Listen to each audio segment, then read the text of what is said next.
کی تعلیم چونکہ بذات خود محفوظ رہے گی، اس لیے ایسا اختلاف دائمی طور پر امت میں پیدا نہیں ہوگا جو قرآن کو متروک کرنے پر مجبور کرے۔ یہ کتاب حفاظت یافتہ ہے اور حفاظت کر سکتی ہے۔ اس خوشخبری کے نتیجے ہی میں مہدویت اور مسیحیت کا تصور سامنے آتا ہے۔ ایک عرصے تک امام جو مجددین تھے وہ اختلافات کا حل کرتے رہے، لیکن جب ایسی نوعیت آ گئی کہ مسلمان سے ایسے لڑ پڑا گویا ایک امت کا جز نہیں رہے، تو یہ قطعی بات ہے کہ یہ اختلاف بنیاد کو پھاڑ نہیں سکا۔ یعنی قرآن وہی رہا ہے، قرآن میں کوئی تبدیلی نہیں کر سکا۔ بس قرآن کی بنیاد پر اثر نو اوپر کے خطرناک اختلافات کو دور کرنا، یہ جس امام کے سپرد اللہ تعالیٰ نے فرمانا تھا اسی کا نام مہدی ہے اور اسی کا نام مسیح ہے۔ اس کا ثبوت احادیث میں یوں ملتا ہے کہ جہاں مہدی اور مسیح کے آنے کی غرض و غایت بیان فرمائی ہے وہاں اس کا حکم عدل ہونا بیان فرمایا ہے۔ یعنی مہدی بھی حکم عدل بیان کیا گیا ہے اور مسیح کو بھی حکم اور عدل بیان کیا گیا ہے۔ اور اس کی تشریح میں رسول اللہ صلی اللہ علیہ وسلم فرماتے ہیں کہ وہ امت کے اوپر انصاف کی کرسی پر بیٹھے گا اور اللہ تعالیٰ سے حاصل کردہ ہدایت کی روشنی میں ان کے اندر اختلافات کو حل کرے گا، اور اثر نو اسلام کے ایک نئے مؤثر تحریک بننے میں وہ ایک بہت اہم کردار ادا کرے گا۔ یہ وہ مضمون ہے جو اختلافات کا ہے۔ بس اختلافات کی جو موجودہ صورت ہے اس کا قرآنی اختلاف سے تعلق نہیں ہے، اس کا تعلق اس رکھنے سے ہے جسے ہم تقویٰ کی کمی کہتے ہیں۔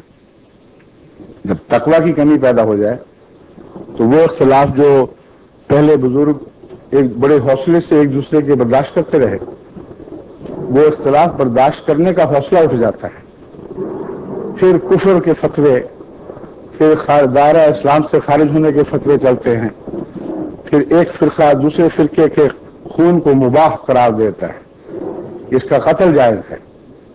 پھر یہ معاملہ آگے بڑھ کر یہاں تک فتوے جاری کیے جاتے ہیں کہ یہ فرقہ اگرچہ مسلمان کہلاتا ہے مگر سکھوں، ہندوؤں، یعنی معاف کرنا میں سکھوں کا لفظ اس لیے بول رہا ہوں کہ ہمارے سامنے ایک سکھ بزرگ بیٹھے ہوئے ہیں، اس کی تائید میں نہیں میں کہہ رہا، میں بتا رہا ہوں کہ جب یہ فکریں پڑھیں گے تو اس کے پس منظر ان کو علم ہو۔ قرآن کی تعلیم نہیں دے رہا جو وہ باتیں کرتے ہیں، مگر یہ باتیں ان کے جھوٹے ہونے کی ثبوت ہے۔ وہ کہتے ہیں وہ لوگ جو کتاب پر ایمان لے آئے، جو محمد رسول اللہ صلی اللہ علیہ وسلم پر ایمان لے آئے، ان کا چونکہ یہ عقیدہ ہماری اس تشریح کے خلاف ہے جو ہم قرآن کی سمجھتے ہیں، اس لیے ان کا ایمان سکھوں، ہندوؤں، مشرکوں، عیسائیوں، یہودیوں اور سب سے بدتر ہے۔ یعنی اسلام اگر کہیں ان کو دکھائی دیتا ہے تو اسلام سے باہر دکھائی دیتا ہے، اور اسلام کے اندر ہر فرقہ دوسرے فرقے کو اسلام سے اس طرح بے تعلق دیکھتا ہے جیسے اس کا دور کا بھی اس سے تعلق نہیں رہا، جبکہ جو باہر کے دائرے میں رہنے والے لوگ ہیں وہ ان کو نسبتاً زیادہ مسلمان دکھائی دینے لگتے ہیں۔ یہ وہ افتراق ہے جو ملت واحدہ کو پارا پارا کر دیتا ہے۔ ایسے افتراق کے وقت حضرت اقدس محمد رسول اللہ صلی اللہ علیہ وسلم کے ارشاد کے مطابق مسیحیت کی ضرورت پیش آتی ہے، مہدویت کی ضرورت پیش آتی ہے۔ الہی مدد کے بغیر، اللہ تعالیٰ سے رہنمائی حاصل کیے بغیر یہ اختلافات از خود حل نہیں ہوا کرتے۔ اس مضمون کو ظاہر فرمانے کے لیے آن حضرت صلی اللہ علیہ وسلم نے یہود کی مثال دے کر ہمیں سمجھایا۔ آپ نے فرمایا ایک ایسا زمانہ آئے گا جبکہ میری طرف منسوب ہونے والی امت یہود کے اسی طرح مشابہ ہو جائے گی جیسے ایک جوتی دوسری جوتی کے برابر ہوتی، اور جو اگر وہ 72 فرقوں میں بٹے تھے تو یہ امت بھی 72 فرقوں میں بٹ جائے گی۔ یہ بیان کرنے کے بعد ساری حکمت واضح فرما دی کہ جب یہود 72 فرقوں میں بٹ چکے تھے تو جو ان کا آسمانی علاج کیا گیا ویسے ہی آسمانی علاج اس امت کا ہوگا تو بچے گی. اور وہ آسمانی علاج کیا تھا؟ مسیحیت. جب 72 فرقوں میں بٹ چکے، جب بظاہر ان کی تقدیر لکھی جا چکی، زندگی کی رمق باقی نہیں رہی، تب مسیح پیدا ہوئے. اور انہی میں سے پھر سب کو اکٹھا مولڈ کر کے نہیں، بلکہ ان میں سے نیک اور متقی لوگوں کو باہر نکالا اور تقوی کی تعلیم دے کر ان کو اثر نو ایک امت میں تبدیل کرنا شروع کیا. امت موسیٰ کی تھی، اس میں کوئی تبدیلی نہیں ہوئی. یہ خیال غلط ہے کہ عیسیٰ علیہ السلام نے الگ امت پیدا کی ہے. عیسیٰ علیہ السلام تو کہتے ہیں کہ میں تو کتاب کا ایک شوشہ بھی تبدیل کرنے نہیں آیا. اور یہی وہ تعلیم ہے جو آپ کے بھائی یعقوب نے آپ سے سمجھی، اور جیمز کہلاتے ہیں جو، انہوں نے آپ سے سمجھی، آپ کے 12 حواریوں نے آپ سے سمجھی. اور ان حواریوں نے اپنا تعلق یہودی مذہب سے یا انجیل تورات سے نہیں توڑا. وہ جانتے تھے کہ مسیحیت ایک نیا مذہب نہیں ہے، بلکہ پہلے مذہب کا تسلسل ہے. اس میں روحانیت کو واپس لایا گیا ہے جس کا فقدان ہو گیا تھا. بس بعد کے عیسائیوں نے اگر سینٹ پال کی پیروی میں یہودیت سے اپنا تعلق کاٹا ہے تو اس میں مسیح اور ان کے حواریوں کا کوئی قصور نہیں ہے.